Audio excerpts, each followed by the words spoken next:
नमस्कार, देश की बात में हाजिर हैं। कोरोना काल में बच्चों और नाबालिगों की समस्या नजरअंदाज हुई है। जानकारों का कहना है कि 2020 में बाल विवाह के मामलों में 50% का इजाफा हुआ है, जबकि ये हमारे देश में गैर कानूनी है। अब राजस्थान में 18 साल से कम उम्र की लड़कियों और 21 साल से कम उम्र के लड़कों की शादी को 30 दिन के अंदर रजिस्टर कराने के राज्य सरकार के विधेयक पर सवाल उठ रहे हैं। विपक्ष का आरोप है कि इससे बाल विवाह को बढ़ावा मिलेगा, लेकिन राज्य सरकार का कहना है कि बाल विवाह का पंजीकरण उसकी वैधता से नहीं जोड़ा जा सकता। पहले ये रिपोर्ट देखिए। शादी शून्य होने के घोषित करने का प्रावधान नहीं है, उसमें प्रावधान नहीं है। हमने प्रावधान डाला है, ये प्रावधान डाला बाकायदा के साथ, वो इनवैलिड हो जाएगा तो उसको कैंसिल करने का अधिकार होगा। राजस्थान में विवाहों का अनिवार्य रजिस्ट्रेशन के लिए जो सरकार विधेयक लेकर आई है, वो अब एक विवाद का विषय बन गया है। विवाद अनिवार्य अधिनियम 2009 की धारा 8 में लाए गए संशोधन को लेकर है, जिसमें लिखा है कि उस विवाह का भी पंजीकरण होना चाहिए जिसमें वर वधू 18 और 21 साल से कम उम्र के हैं। ऐसे में यानी बाल विवाह की स्थिति में वर वधू के माता पिता को उनकी विवाह का पंजीकरण करवाने की जिम्मेदारी होगी। बाल विवाह का पंजीकरण हो, इसको लेकर अब बवाल मच गया है। विपक्ष कहती है सरकार बाल विवाह को बढ़ावा दे रही है। अनिवार्य विवाह रजिस्ट्रेशन एक्ट में संशोधन करके जो प्रावधान लेकर आए हैं, अब राजस्थान के अंदर एक फ्लड गेट खोल दिया।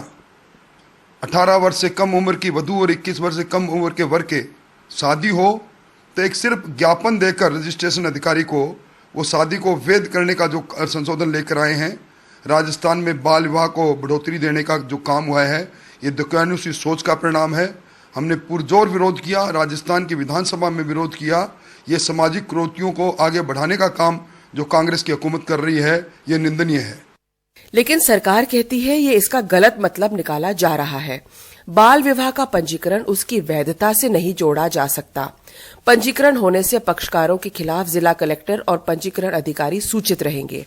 ऐसे विवाह से हुए बच्चे या औरतें जो विधवा हो जाती है, उनका संरक्षण होगा। और उच्चतम न्यायालय ने 2006 में हर विवाह का पंजीकरण अनिवार्य किया था। ये बाकायदा उच्चतम न्यायालय का फैसला है कि शादी चाहे कैसी भी हो, माइनर की हो, मेजर की हो, उसका रजिस्ट्रेशन करना आवश्यक है। एनएफएचएस के आंकड़ों के मुताबिक पिछले एक दशक में राजस्थान में बाल विवाह के मामले घट रहे हैं, 65% से 35%, जो समाज के लिए एक सही रुझान है। लेकिन अब बाल विवाह को लेकर एक नया विवाद खड़ा हो गया है, जिससे सरकार को डर है कहीं समाज में गलत संदेश नहीं जाए। जयपुर से हर्षा कुमारी सिंह, एनडीटीवी इंडिया। और हमारे साथ इस मसले पर अधिक गहराई से हमें जानकारी समझाने के लिए सुषमा कुमावत हैं, पूर्व सदस्य हैं राजस्थान महिला आयोग की। मैं आपसे सुषमा जी ये समझना चाहूंगी, जो राज्य सरकार की मंशा इसमें नजर आ रही है, क्यों इसकी जरूरत पड़ी? सबसे पहले नमस्कार।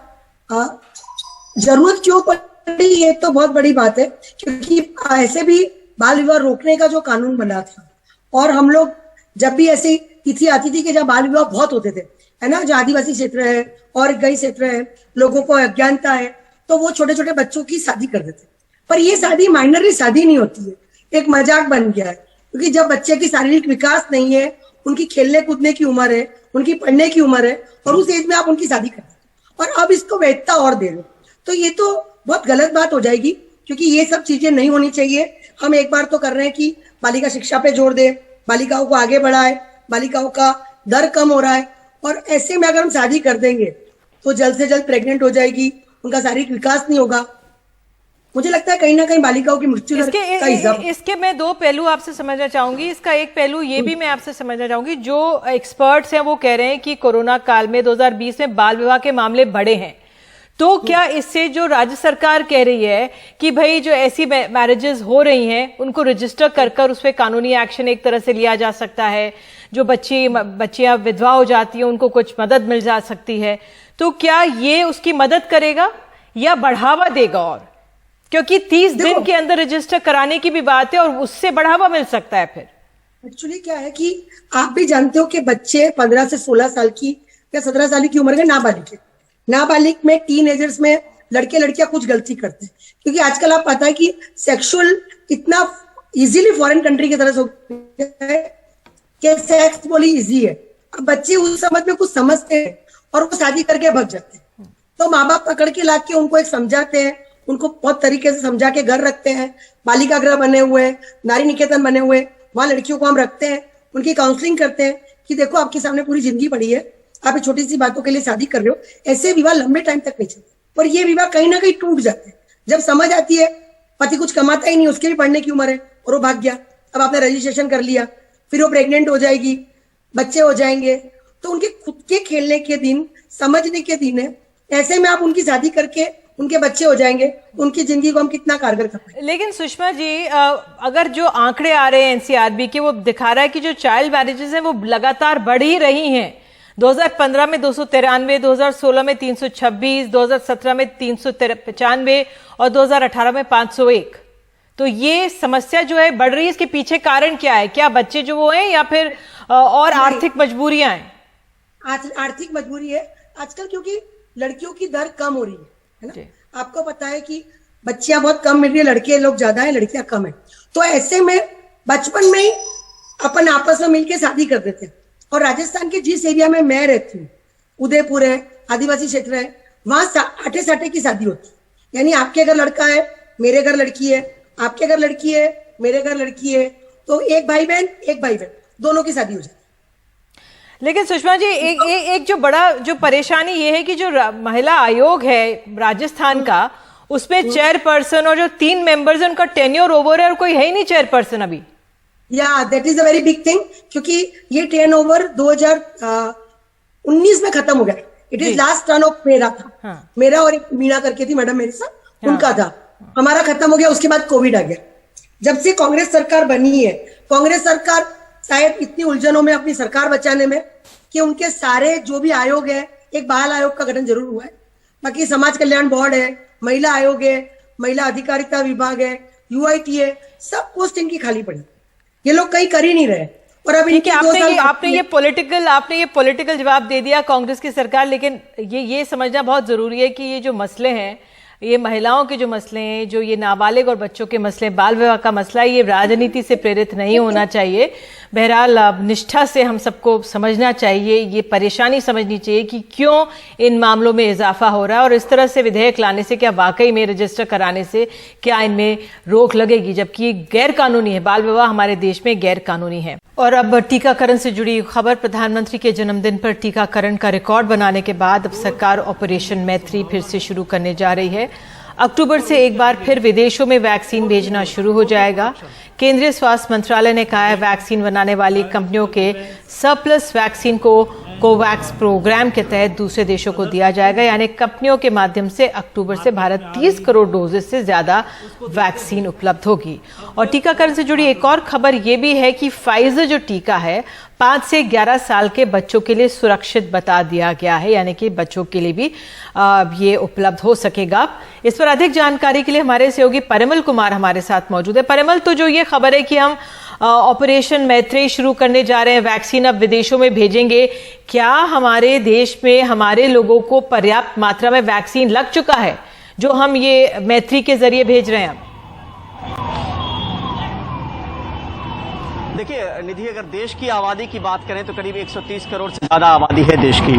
94 करोड़ 94 करोड़ एलिजिबल पॉपुलेशन है, यानी उन लोगों को जो 18 साल से ऊपर है जिनको टीके की जरूरत है। ऐसे में इनको भारत को करीब 188 करोड़ टीके की जरूरत होगी। और अभी फिलहाल आंकड़े पर अगर नजर दौड़ाएं तो करीब 82-83 करोड़ के आसपास जो टीकाकरण है वो एक तरीके से हुआ है।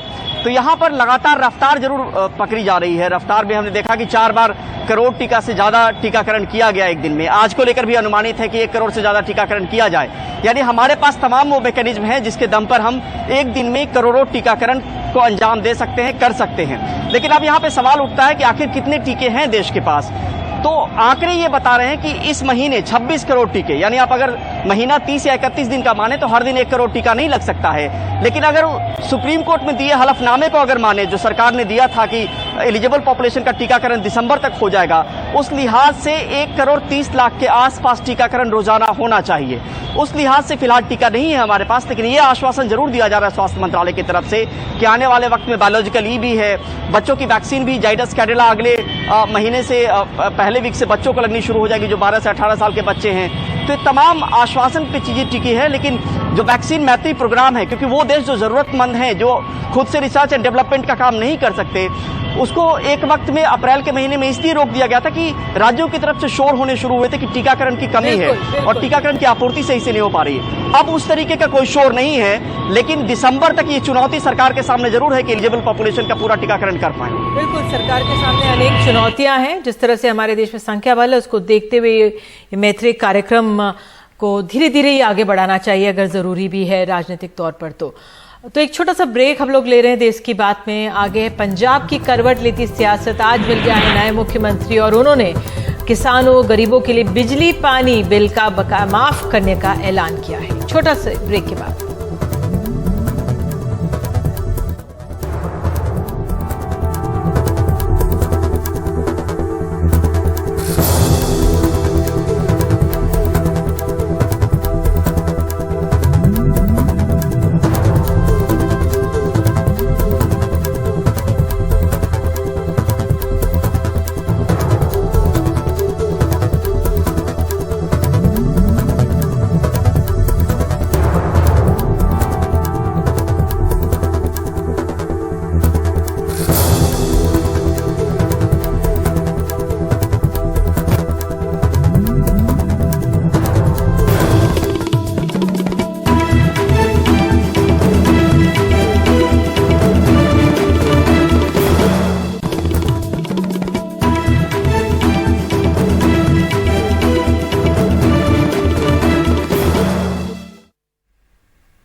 पंजाब के पहले अनुसूचित जाति के मुख्यमंत्री चरणजीत सिंह चन्नी ने आज शपथ ली है और मीडिया से मिलते हुए उन्होंने अपने परिवार की गरीबी के बारे में बात करते हुए भावुक भी हो गए। चन्नी के साथ 2 उप मुख्यमंत्रियों सुखजिंदर रंधावा और ओपी सैनी ने उप मुख्यमंत्री पद की शपथ ली है। लेकिन अब कुछ ही महीनों में चुनाव होने वाले हैं, तो आगे की राह इनकी आसान नहीं रहेगी।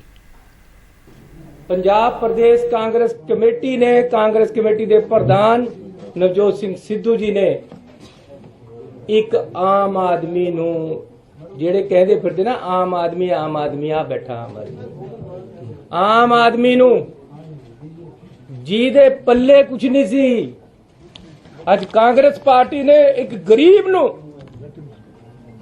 इत्थे तक लिया के बिठा दिता है जिथे तक मेरी और साडी औकात पहला नहीं। मुख्यमंत्री के तौर पर पहली प्रेस कॉन्फ्रेंस में चन्नी खुद को आम आदमी बताते हुए भावुक हो गए।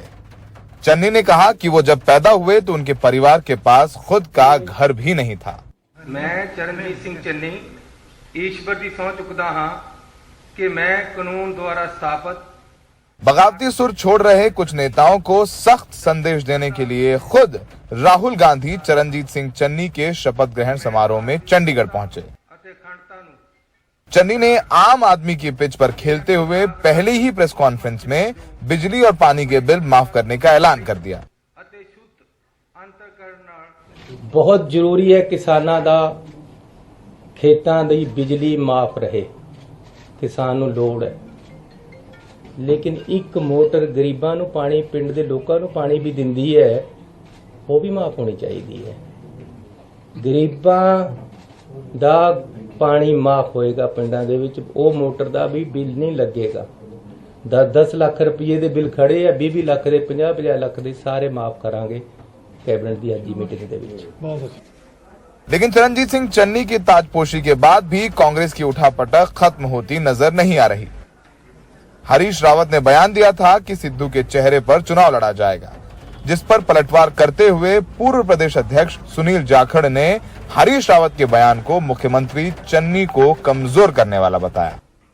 माननीय हरीश रावत जी एक बहुत ही सीजन्ड मैच्योर पॉलिटिशियन है, he is remained chief minister, तो कोई छोटी बात नहीं। उनका मेरी जितनी उम्र है उतना तो शायद उनका राजनीतिक अनुभव होगा, परंतु आज जब हम चरणजीत चन्नी जी को शपथ ग्रहण समारोह के लिए जा रहे हैं और वहाँ पे बयान दे के कई शंकाएं पैदा हो जाती हैं। क्यों? हम क्यों शंका पैदा होने दें? नहीं होनी चाहिए। आज समय एकजुटता का है। We stand united, this should be the message. Harish Rawat के बयान के बाद बैकफुट पर नजर आ रहे पार्टी आलाकमान ने भी सफाई दी। सरदार चरणजीत सिंह चन्नी बतौर मुख्यमंत्री कांग्रेस का चेहरा होंगे और उनके साथ प्रदेश कांग्रेस अध्यक्ष के तौर पर सरदार नवजोत सिंह सिद्धू भी कांग्रेस का चेहरा होंगे और वो सारे महत्वपूर्ण नेता जो बहुत काबिल हैं, जो गुणी हैं, सक्षम हैं, वो उनके साथ कंधे से कंधा मिलाकर कांग्रेस को जिताने का काम करेंगे। दलित राजनीति करने वाली और पंजाब में अकाली दल के साथ गठबंधन कर चुकी मायावती ने चरणजीत चन्नी को मुख्यमंत्री बनाने के फैसले को दलितों का अपमान बताया। पंजाब में आगामी विधानसभा चुनाव इनके नेतृत्व में नहीं बल्कि गैर दलित के नेतृत्व में ही लड़ा जाएगा, जिससे भी ये साफ जाहिर हो जाता है कि कांग्रेस पार्टी का दलितों पर अभी तक भी पूरा भरोसा नहीं जमा है। किंतु इनके इस दोहरे चाल चरित्र व चेहरे आदि से वहां के खासकर दलित वर्ग के लोगों को जरूर सावधान रहना है। लेकिन इससे ये भी स्पष्ट है कि कांग्रेस पार्टी यहां अकाली दल व बीएसपी के बने गठबंधन से काफी ज्यादा घबराई हुई है। 32% दलित आबादी वाले पंजाब में दलित चरणजीत सिंह चन्नी मुख्यमंत्री तो बन गए हैं, लेकिन लगभग 3 महीने के कार्यकाल में चुनावी वादे भी पूरे करने हैं और पार्टी की अंदरूनी कलह से भी खुद को बचाना है। कैप्टन अमरिंदर पर हमेशा आरोप लगता रहा कि वो राजा की तरह रहते हैं, वो आम कार्यकर्ताओं से, लोगों से और यहाँ तक कि अपने विधायकों से नहीं मिलते हैं। यही वजह है कि जब चन्नी मुख्यमंत्री बनने के बाद मीडिया से मुखातिब हुए तो उन्होंने अपने परिवार की गरीबी के बारे में बात की। उन्होंने खुद को आम आदमी बताया और यही वजह है कि चन्नी के आम आदमी वाले बयान से जो गैप हो गया था लोगों और कैप्टन के बीच का, उस गैप को कम करने की कोशिश कांग्रेस और चन्नी दोनों कर रहे हैं। सहयोगी मोहम्मद गजाली, मनु नैयर और पवन के साथ सौरभ शुक्ला, एनडीटीवी इंडिया। और देश की बात में आगे है कंगना रनौत और जावेद अख्तर मानहानि मामले में किस तरह से बढ़ रही है कड़वाहट, बताएंगे आगे।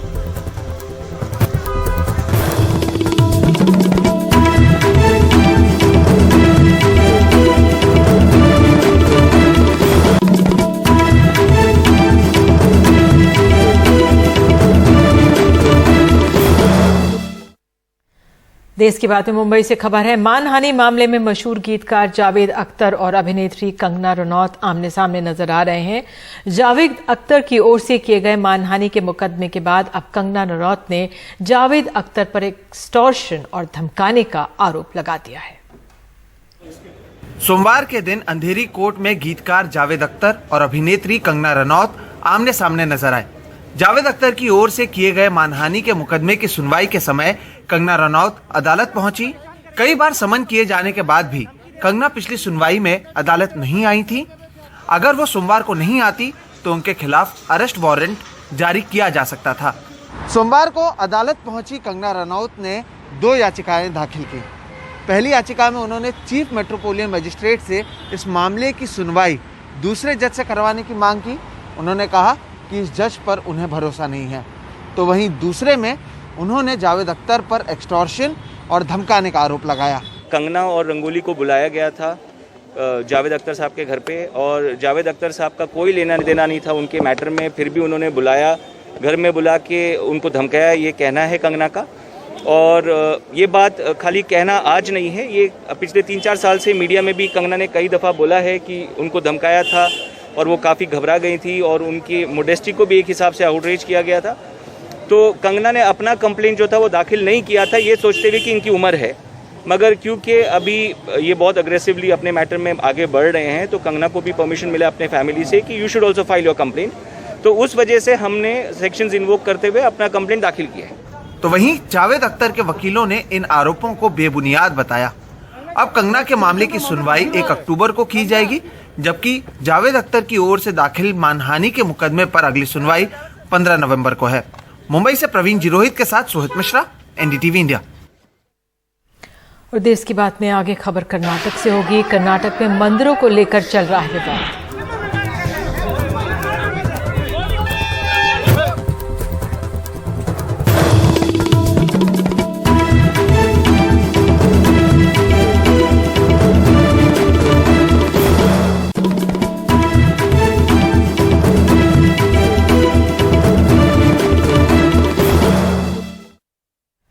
देश की बात में खबर कर्नाटक से। कर्नाटक के नंजनगुड में मंदिर तोड़े जाने से लोगों की नाराजगी कम नहीं हुई है। लोगों के गुस्से का निशाना जहां बीजेपी सांसद तेजस्वी सूर्या और प्रताप सिम्हा बने, वहीं अब हिंदू महासभा के राज्य महासचिव सहित 3 लोगों को भड़काऊ बयानबाजी की वजह से गिरफ्तार किया गया है। अदालत के आदेश के मुताबिक कर्नाटक में अवैध रूप से बने धार्मिक स्थानों के खिलाफ कार्रवाई शुरू हो गई है। मैसूर के पास नंजनगुड़ में मंदिर तोड़े जाने के बाद सरकार ने ऐसी कार्रवाई पर फिलहाल रोक लगा दी है।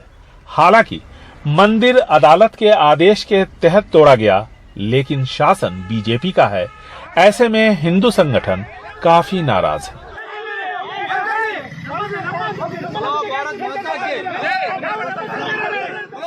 बीजेपी सांसद तेजस्वी सूर्या और प्रताप सिम्हा को लोगों की नाराजगी का सामना करना पड़ा। किसी तरह समझा बुझाकर वहां से दोनों निकले। अभी ये मामला ठंडा भी नहीं हुआ था कि हिंदू महासभा ने मंदिर गिराए जाने के खिलाफ मोर्चा खोल दिया। ನಾವು ಖಂಡಿತವಾಗಿ ಸಹ ಬಿಡುವುದಿಲ್ಲ। ಅಖಿಲ ಭಾರತ ಹಿಂದೂ ಮಹಾಸಭಾ ಎಲ್ಲಿವರೆಗಿರುತ್ತೆ ಅಲ್ಲಿವರೆಗೆ ನಾವು हिंदू महासभा ऐसी कार्यवाही बिल्कुल नहीं होने देगा। हमने गांधी जी को जब नहीं बख्शा तो आप कौन हो? हमने गांधी जी को नहीं छोड़ा तो आपको लेकर हम ऐसा नहीं सोच सकते क्या? ಗಾಂಧೀಜಿಯನ್ನ ಹತ್ಯೆ ಮಾಡಕ್ಕಾಗತ್ತೆ ಅಂತ ಹೇಳಿದ್ರೆ ನಿಮ್ಮ ವಿಚಾರದಲ್ಲಿ ನಾವು ಆಲೋಚನೆ ಮಾಡೋದಕ್ಕೆ ಸಾಧ್ಯ ಇಲ್ಲ ಅಂತೀರಾ ನೀವು? हालांकि धर्मेंद्र ने बाद में सफाई दी कि मुख्यमंत्री को मारने की धमकी देने का उनका उद्देश्य नहीं था, लेकिन किसी ने मुकदमा दर्ज कराया तो पुलिस ने उन्हें गिरफ्तार कर लिया।